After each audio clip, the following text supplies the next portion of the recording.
And we know how to fix that. So how did this no-brainer become a brain twister? Because the carbon fuels industry, big oil and coal, have a 50-year lease on the Republican Party, and they're drilling it for everything it's worth. And this same industry has spent $500 million this year alone trying to convince the public that they're actually solving the problem when they're in fact making it worse every single day. This administration and the special interests who control it lock, stock, and barrel after barrel have performed this same sleight of hand on issue after issue. Some of the best marketers have the worst products, and this is certainly true of today's Republican Party. The party itself has on its rolls men and women of great quality, but the last 8 years demonstrate that the special interests who have come to control the Republican Party are so powerful that serving them and serving the national well-being are now irreconcilable choices. So what can we do about it? We can carry Barack Obama's message of hope and change to every family in America and pledge that we'll be there for him, not only in the heat of this election, but in the aftermath as we put his agenda to work for our country.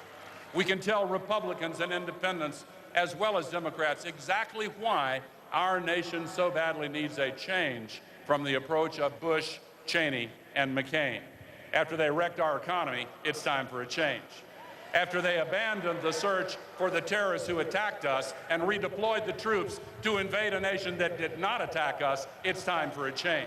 After they abandoned the principle first laid down by General George Washington when he prohibited the torture of captives because it would bring, in his words, shame, disgrace, and ruin to our nation, it's time for a change. When as many as 3 Supreme Court justices could be appointed in the first term of the next president, and John McCain promises to appoint more Scalias and Thomases and end a woman's right to choose, it is time for a change.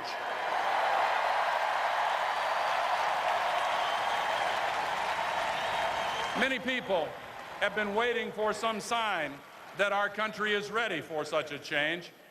How will we know when it's beginning to take hold? I think we might recognize it as a sign of such change if we saw millions of young people getting involved for the first time in the political process.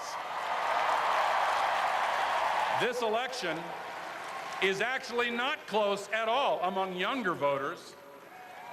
You are responding in unprecedented numbers to Barack Obama's message of change and hope. You recognize that he represents a clean break from the politics of partisanship and bitter division. You understand that the politics of the past are exhausted, and you're tired. We're all tired of appeals based on fear. You know that America is capable of better than what we have seen in recent years, and you're hungry for a new politics based on bipartisan respect for the ageless principles embodied in the United States Constitution.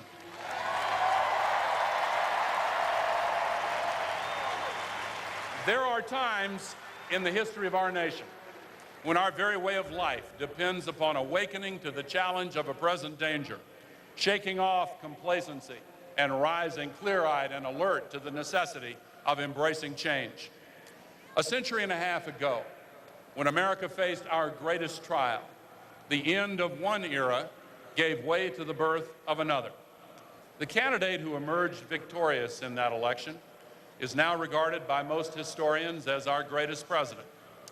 Before he entered the White House, Abraham Lincoln's experience in elective office consisted of 8 years in his state legislature in Springfield, Illinois, and 1 term in Congress, during which he showed courage and wisdom to oppose the invasion of another country in a war that was popular when it was started, but later condemned by history.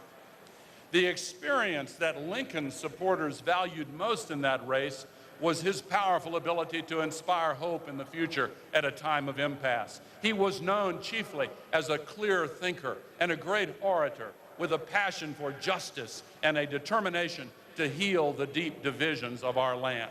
He insisted on reaching past partisan and regional divides to exalt our common humanity. In 2008, once again, we find ourselves at the end of an era with a mandate from history to launch another new beginning. And once again, we have a candidate whose experience perfectly matches an extraordinary moment of transition. Barack Obama had the experience and wisdom to oppose a popular war based on faulty premises. His leadership experience has given him a unique capacity to inspire hope in the promise of the American dream of a boundless future. His experience has also given him genuine respect for different views and humility in the face of complex realities that cannot be squeezed into the narrow compartments of ideology. His experience has taught him something that career politicians often overlook, that inconvenient truths must be acknowledged if we are to have wise governance. And the extraordinary strength of his personal character and that of his wonderful wife, Michelle, who gave such a magnificent address and will be such a wonderful First Lady for our country. Their strength of character is grounded in the strengths of the American community. Barack Obama's vision and his voice represent the best of America. His life experience embodies the essence of our motto, E pluribus unum, out of many, one. That is the linking identity at the other end of all the hyphens that pervade our modern political culture. It is that common American identity which Barack Obama exemplifies heart and soul, that enables us as Americans to speak with moral authority to all of the peoples of the world, to inspire hope that we as human beings can transcend our limitations to redeem the promise of human freedom.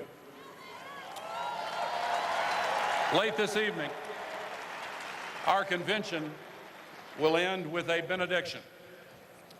As we bow in reverence, remember the words of the old proverb, when you pray, move your feet. And then let us leave here tonight and take that message of hope from Denver to every corner of our land and do everything we can to serve our nation, our world, and our children and their future by electing Barack Obama, President of the United States of America.